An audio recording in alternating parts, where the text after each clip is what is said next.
Assalamualaikum warahmatullahi wabarakatuh. Baik, nama saya Rino Dujokta. Saya akan menjelaskan mengenai materi tentang mengapa negara itu gagal. Pada dasarnya kita lihat bahwasanya banyak negara-negara di dunia ini yang menganut sistem ekonomi yang berbeda-beda. Misal contoh sistem ekonomi inklusif dan sistem ekonomi ekstraktif. Nah, sebelumnya kita kelompokkan dulu. Contoh negara yang menggunakan sistem ekonomi ekstraktif atau sistem ekonomi yang tidak memberikan kesempatan untuk adanya partisipasi masyarakat dalam kegiatan ekonomi. Dalam hal ini, pemerintah ataupun elit mengambil alih secara penuh seluruh sumber daya ekonomi yang ada di suatu negara. Nah, bisa kita contohkan yaitu misalnya itu Korea Utara. Nah, di mana kekuasaan diktator dari pemerintah Korea Utara, Kim Jong Un, tidak memberikan kesempatan kepada masyarakatnya untuk terlibat langsung dalam kegiatan ekonomi. Nah, di mana di situ masyarakat dikekang, masyarakat dibatasi, dan semua hal yang berkaitan kegiatan ekonomi sudah diatur oleh negara.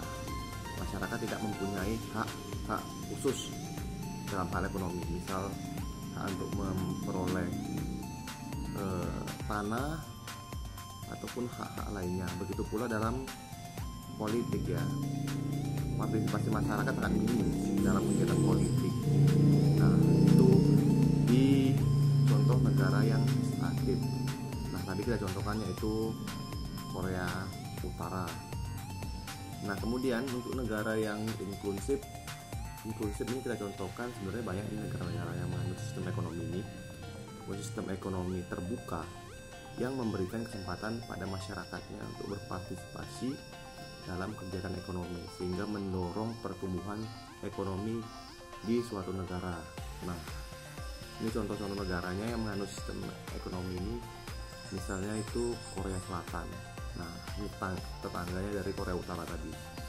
Sebagaimana kita ketahui, Korea Selatan setelah berpisah dari Korea Utara itu langsung mengalami kemajuan yang pesat di bidang ekonomi, politik, dan sosial.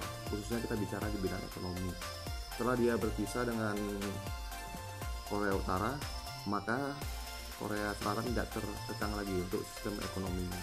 Nah, oleh karena itu Korea Selatan menganut sistem ekonomi inklusif, di mana mengedepankan partisipasi masyarakat dalam kegiatan ekonomi.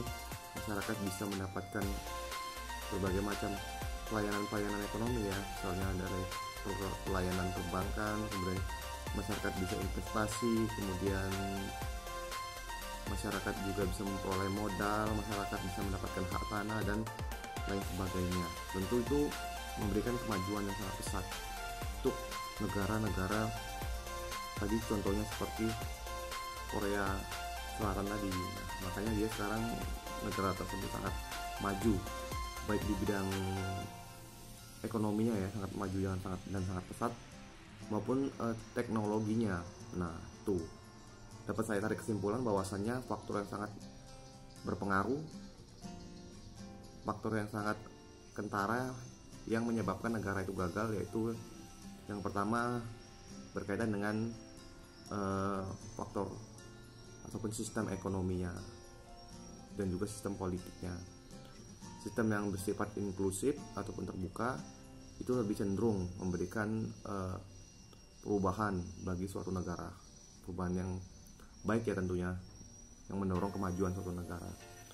Sedangkan yang bersifat ekstraktif ataupun lebih sifat tertutup ini justru mengekang masyarakat, dan negara itu juga akan mengalami kemunduran oleh sebab kekuasaan yang diktator tadi. Nah, itu penjelasan dari saya. Mungkin itu saja. Jika ada kesalahan saya mohon maaf.